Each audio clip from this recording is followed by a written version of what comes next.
문화계 블랙리스트 얘기를 해보도록 하겠습니다. 자, 조윤선 장관, 김규춘 전 실장도 구속이 됐습니다만 지금 많은 언론들의 관심, 스포트라이트가 조윤선 전 장관에게 쏠리는 것 같습니다. 왜냐하면 현직 장관으로 구속이 된 첫 사례란 불명예를 조윤선 전 장관이 안게 됐으니까요, 말이죠. 그런데 박 교수님, 네.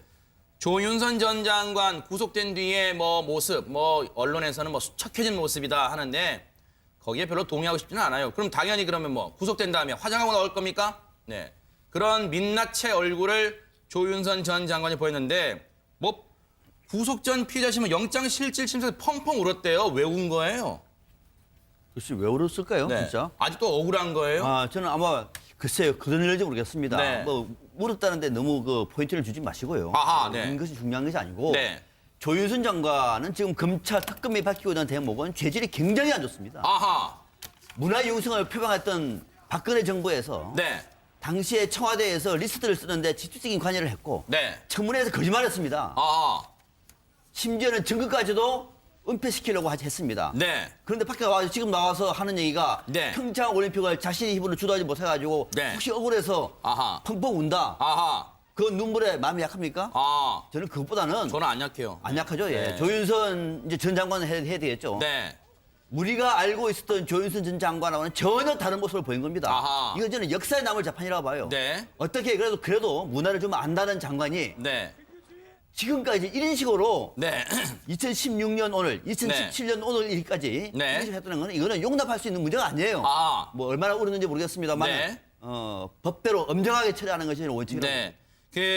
조윤선 전 장관이 영장실질심사에서 이런 말을 했답니다. 펑펑 울면서 우리 또 박 교수님은 운 것 좀 초점 맞추지 말라고 그렇게 얘기를 하는데 제가 또 얘기를 합니다. 눈물을 펑펑 쏟았다는데 이런 얘기 합니다. 제가 이 자리에 오기까지 얼마나 조심해가며 반듯하게 살았는데 이런 말을 했답니다. 그리고 옆에 변호사들이 있는데도 저 변호사 자격증이 있는 조윤선 전 장관이 직접 스스로를 변론했다는데 이런 얘기 했답니다. 문화체육관광부 장관만큼은 꼭 해보고 싶었다. 이런 말로 말문을 열고 문화체육에 관심이 많아서 정말 잘해보려고 했다. 평창올림픽도 성공적으로 개최해서 나라 발전에 기여하고 싶었다. 이런 말을 한 뒤에 문체부 장관이 된 뒤에는 본연의 업무에 너무 바빠서 블랙리스트에 관심을 가질 수 없었답니다. 황 소장님. 근데 조윤선에게 지금 적용되는 부분이 문화체육부 장관으로서 블랙리스트를 이렇게 만들고 이렇게 또 추진했냐. 네. 이게 아니라 문화체육부 장관에 오기 전에 2014년부터 15년 1년 동안 1년 이상을 이 청와대에 그러니까 뭡니까?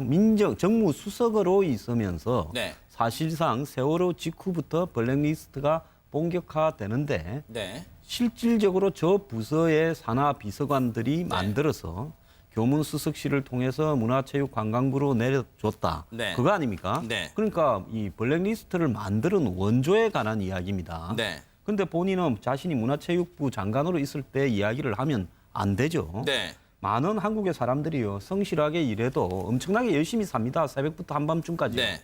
그래도 기회를 잡지 못해서 그런데 네. 저분은 자신이 성실하게 이런 것보다 훨씬 많은 기회들을 재주가 좋았은지 탁월한 재주가 있었는지 했고 심지어 펑리 위안입니까? 시진핑 부인이 왔을 때는 퍼스트 레이디 역할까지도 이렇게 했고요. 네. 문화가 답이다, 문화가 힘이다 이런 말들을 곳곳에서 책대 놓고 많이 이야기를 했는데요. 네. 그래 문화를 갖다가 그렇게 운영하느냐 네. 그런 어떤 부분에서 봤을 때 저분은 반드시 자기 반성하는 이야기를 이 일에 대해서 국민 앞에 한번 해야 될 필요가 있다. 저는 잘 배우고 좋은 집안에서 엘리트로 컸어요. 네. 저런 식으로 사고해서 가게 됐을 때 네. 그것이 많은 사람들한테 얼마나 나쁜 영향을 주는가 하는 부분에 대해서는 자기 반성은 하나도 안 하고 지금 억울할 뿐일 겁니다. 어쩌다가 내가 그런 일에 약간 끼어들어서 이 지경이 됐나. 그래서 아직도 개인이 억울하다는 생각만 하고 있는 것 같은데요. 제가 봤을 때는 고생 좀 더 해야 될 것 같습니다. 송 의원님께 이거 하나 읽어드리고 질문 드릴게요. 네. 한 언론 보도입니다. 조윤선 전 장관이 영장실질심사 이렇게 얘기했답니다. 장관직을 유지해서 평창올림픽을 내가 치를 수 있게 해달라. 블랙리스트 논란으로 문화체육관광부 직원들을 추스릴 사람도 본인이랍니다. 그렇게 말하면서 눈물 펑펑 쏟았대요.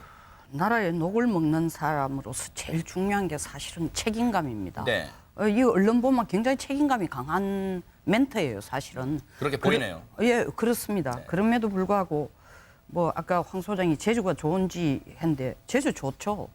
그 제주라는 게 대통령님을 굉장히 잘 모신 겁니다. 네. 근데 대통령님을 잘 모셨는 게 대통령님께서 가지고 계신 생각이 네.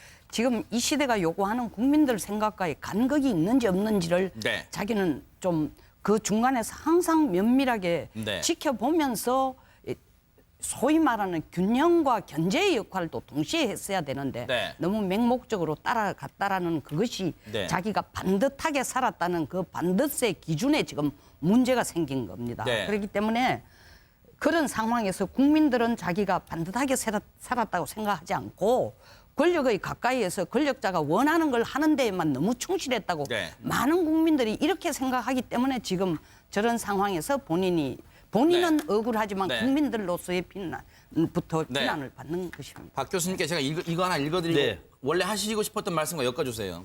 영장실질심사에서 이렇게 얘기했대요. 조윤선 전 장관이.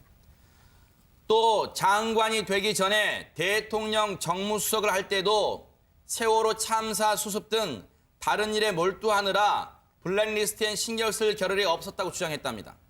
세월호 참사 직후 정무수석을 맡아서 한 달 넘게 안산에 머무르며 피해자 유족을 위로했답니다. 정말요, 제가 화를 안 내려고 했는데 세월호 참사 수습에 뭘 했습니까? 대통령 면담을 요구했는데 뭘 했어요? 뭔 그러니까- 조언을 했어요, 지금? 그러니까 이런 사람들이 대통령 주변에서 지금까지 박 대통령을 잘 보좌해 왔다라고 판단하고 있는 것이 문제예요. 그러니까 자신이 한 일에 대해서만큼은 반성이라든지 성찰이 없는 겁니다. 자신은 최선을 다했을지 모르겠죠. 자신의 출세를 위해서, 박 대통령이 잘 보이기 위해서. 그 결과가 뭡니까? 지금까지 박 대통령의 탄핵을 불러온 어떻게 보면 공범들이에요. 네. 자, 봐보세요. 조윤선 장관만 하더라도 맨 초기에 박 대통령의 대변인, 측근 중에 측근이었습니다. 네. 여성부 장관이 됐어요. 네. 그러고 난 다음에 대한민국 헌정사상 처음으로 여성 정무수석이 됐습니다. 네. 그때만 해도 말들이 많았습니다. 네. 도대체 별로 능력도 없는데 그때만 하더라도 대통령이 여야 또는 국회와의 소통이 안 된다는 타이밍에 네. 조윤선 장관이 조윤선 수석이 뭘 할 수 있을까? 뭘 했다는 거예요? 그럼에도 불구하고 네. 갔어요. 그러다가 세월호 터졌습니다요. 네. 세월호 이후가 됐습니다. 이제 그때도 세월호 지금 진상조사 잘 되고 있습니까? 거의 박살나버렸습니다. 반성할 사람이죠. 네. 그런데 또 그 뒤에 또 문화체육부 또 장관이 됐어요. 네. 왜요? 자, 이렇게 돼버리면은 네. 본인의 능력 이상으로 박근혜 정부에서 네. 출세를 한 사람이고 네. 이런 과정 때문에 사실은 박 대통령의 국정을 어떻게 보면 농단했던 네. 한 팀이 돼버린 거예요. 네. 지금은 성찰하고 반성하고 사죄할 사람이 네. 억울하다고 눈물을 펑펑 흐른다고 얘기는 저는 네. 좀 납득이 안 됩니다. 그 김기춘 전 실장도 이제 구속이 됐는데 구속되고 지금 구치소에 있잖아요. 구치소에 있으면 자기가 그 먹은 식판은 자기가 씻어야 됩니다. 그 식판도 직접 깨끗하게 있어서 반납을 하고 있답니다. 법꾸라지로 불렸던 김기춘 전 실장. 본인은 지금 어떤 생각하고 있을까요? 내가 한땐 잘 나갔는데 이런 생각하고 있을까요? 김기춘 전 실장. 안 변호사님, 뭐 저건 당연히 자기가 해야 되는 그렇죠. 설거지 해야 되는 거죠. 그렇죠. 네. 이제 구치소 독방이라고 하는 것이 약 1평에서 2평 정도 네. 됩니다. 거기에 이제 그 안에 화장실까지 다 갖춰져 네. 있고요. 화장실하고 뭐 매트 다 갖춰져 있기 때문에 그 당연히 식판 이거는 다 씻어서 내놔야 되고 네. 또 음식이 입에 맞으시는지는 모르지만 외식은 좀 힘드실 거고 예, 그런 네. 부분들이 있습니다. 네. 그런데 이런 부분들은 이렇든 저렇든 뭐 국민은 다 네. 그 피의자로 혹은 피고인으로 들어가게 네. 되면 마땅히 따라야 될 거기 때문에 네. 거기에는 아마 충실하시지 않을까 네. 싶습니다. 아직 뭐 죄가 확정된 거는 아닙니다만 그래도 두 사람 보면서 김기춘 전 실장 그리고 조윤선 전 장관을 보면서 참 권력이 무상하다 이런 생각도 듭니다. 관광부 직원들을 추스릴 사람도 본인이랍니다. 그렇게 말하면서 눈물 펑펑 쏟았대요. 나라의 녹을 먹는 사람으로서 제일 중요한 게 사실은 책임감입니다. 네. 이 언론 보면 굉장히 책임감이 강한 멘트예요, 사실은. 그렇게 보이네요. 예, 그렇습니다. 네. 그럼에도 불구하고 뭐 아까 황 소장이 제주가 좋은지 했는데 제주 좋죠. 그 제주라는 게 대통령님을 굉장히 잘 모신 겁니다. 네. 근데 대통령님을 잘 모셨는 게 대통령님께서 가지고 계신 생각이 지금 이 시대가 요구하는 국민들 생각과의 간극이 있는지 없는지를 네. 자기는 좀 그 중간에서 항상 면밀하게 네. 지켜보면서 소위 말하는 균형과 견제의 역할도 동시에 했어야 되는데 네. 너무 맹목적으로 따라갔다라는 그것이 네. 자기가 반듯하게 살았다는 그 반듯의 기준에 지금 문제가 생긴 겁니다. 네. 그렇기 때문에 그런 상황에서 국민들은 자기가 반듯하게 살았다고 생각하지 않고 권력의 가까이에서 권력자가 원하는 걸 하는 데에만 너무 충실했다고 네. 많은 국민들이 이렇게 생각하기 때문에 지금 저런 상황에서 본인은 억울하지만 네. 국민들로서의 비난부터 네. 비난을 받는 것입니다. 박 교수님께 제가 이거 하나 읽어드리고 네. 원래 하시고 싶었던 말씀과 엮어주세요. 영장실질심사에서 이렇게 얘기했대요. 조윤선 전 장관이. 또 장관이 되기 전에 대통령 정무수석을 할 때도 세월호 참사 수습 등 다른 일에 몰두하느라 블랙리스트엔 신경 쓸 겨를이 없었다고 주장했답니다. 세월호 참사 직후 세월호 직후부터 블랙리스트가 본격화되는데 네. 실질적으로 저 부서의 산하 비서관들이 만들어서 교문수석실을 통해서 문화체육관광부로 내려줬다. 네. 그거 아닙니까? 네. 그러니까 이 블랙리스트를 만드는 원조에 관한 이야기입니다. 네. 근데 본인은 자신이 문화체육부 장관으로 있을 때 이야기를 하면 안 되죠. 네. 많은 한국의 사람들이요 성실하게 일해도 엄청나게 열심히 삽니다. 새벽부터 한밤중까지. 네. 그래도 기회를 잡지 못해서 그런데 네. 저분은 자신이 성실하게 이런 것보다 훨씬 많은 기회들을 재주가 좋았은지 뭔 탁월한 재주가 있었는지 했고 심지어 평리 위안입니까? 시진핑 부인이 왔을 때는 퍼스트 레이디 역할까지도 이렇게 했고요. 네. 문화가 답이다, 문화가 힘이다 이런 말들을 곳곳에서 책대놓고 많이 이야기를 했는데요. 네. 그래 문화를 갖다가 그렇게 운영하느냐 네. 그런 어떤 부분에서 봤을 때 저분은 반드시 자기 반성하는 이야기를 이 일에 대해서 국민 앞에 한번 해야 될 필요가 있다. 저는 잘 배우고 좋은 집안에서 엘리트로 컸어요. 네. 저런 식으로 사고해서 가게 됐을 때 네. 그것이 많은 사람들한테 얼마나 나쁜 영향을 주는가 하는 부분에 대해서는 자기 반성은 하나도 안 하고 지금 억울할 뿐일 겁니다. 어쩌다가 내가 그런 일에 약간 끼어들어서 이 지경이 네. 됐나. 그래서 아직도 개인이 네. 억울하다는 생각만 하고 있는 네. 것 같은데요. 제가 봤을 때는 네. 고생 좀 더 해야 될 것 같습니다. 송 의원님께 이거 하나 읽어드리고 질문 드릴게요. 네. 한 언론 보도입니다. 조윤선 전 장관이 영장실질심사에서 이렇게 얘기했답니다. 장관직을 유지해서 평창 올림픽을 내가 치를 수 있게 해달라. 블랙리스트 논란으로 문화체육관후 정무수석을 맡아서 한 달 넘게 안산에 머무르며 피해자 유족을 위로했답니다.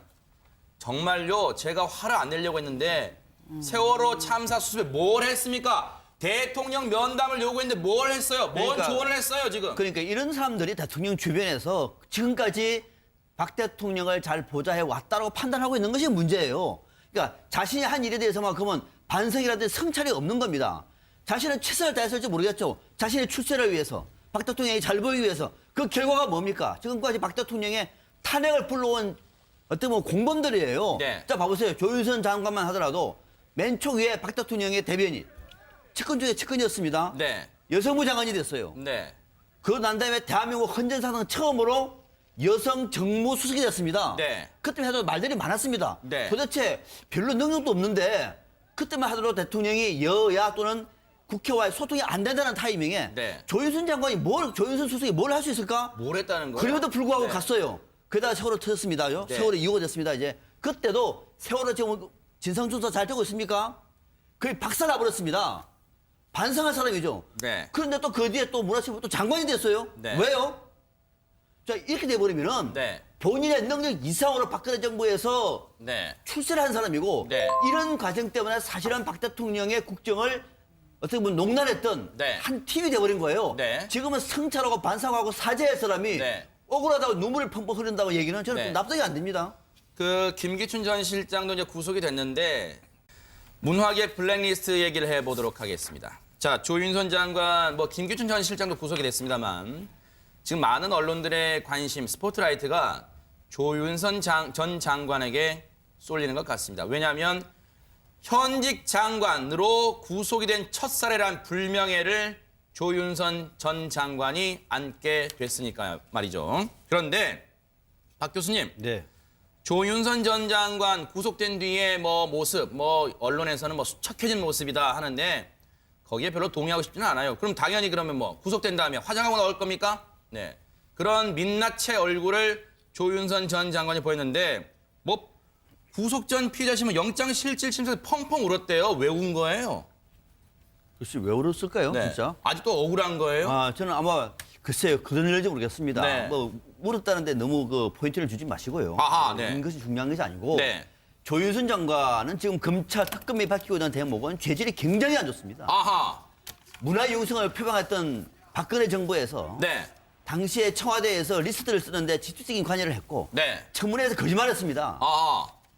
심지어는 증거까지도 은폐시키려고 했습니다. 네. 그런데 밖에 와서 지금 나와서 하는 얘기가 네. 평창 올림픽을 자신의 힘으로 주도하지 못해가지고 네. 혹시 억울해서 아하. 펑펑 운다. 아하. 그 눈물에 마음이 약합니까? 아. 저는 그것보다는 저는 안 약해요. 안 약하죠. 예. 네. 조윤선 이제 전 장관은 해야 되겠죠. 네. 우리가 알고 있었던 조윤선 전 장관하고는 전혀 다른 모습을 보인 겁니다. 아하. 이건 저는 역사에 남을 재판이라고 봐요. 네. 어떻게 그래도 문화를 좀 안다는 장관이 네. 지금까지 이런 식으로 네.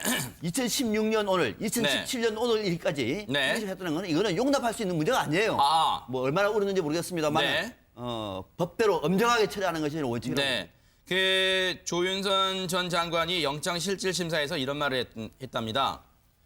펑펑 울면서 우리 또 박 교수님은 운 것 좀 초점 맞추지 말라고 그렇게 얘기를 하는데 제가 또 얘기를 합니다. 눈물을 펑펑 쏟았다는데 이런 얘기 합니다. 제가 이 자리에 오기까지 얼마나 조심해가며 반듯하게 살았는데 이런 말을 했답니다. 그리고 옆에 변호사들이 있는데도 저 변호사 자격증이 있는 조윤선 전 장관이 직접 스스로를 변론했다는데 이런 얘기 했답니다. 문화체육관광부 장관만큼은 꼭 해보고 싶었다. 이런 말로 말문을 열고 문화체육에 관심이 많아서 정말 잘해보려고 했다. 평창올림픽도 성공적으로 개최해서 나라 발전에 기여하고 싶었다. 이런 말을 한 뒤에 문체부 장관이 된 뒤에는 본연의 업무에 너무 바빠서 블랙리스트에 관심을 가질 수 없었답니다. 황 소장님. 근데 조윤선에게 지금 적용되는 부분이 문화체육부 장관으로서 블랙리스트를 이렇게 만들고 이렇게 또 추진했냐. 네. 이게 아니라 문화체육부 장관에 오기 전에 2014년부터 15년 1년 동안 1년 이상을 이 청와대 그러니까 뭡니까? 정무수석으로 있으면서 네. 사실상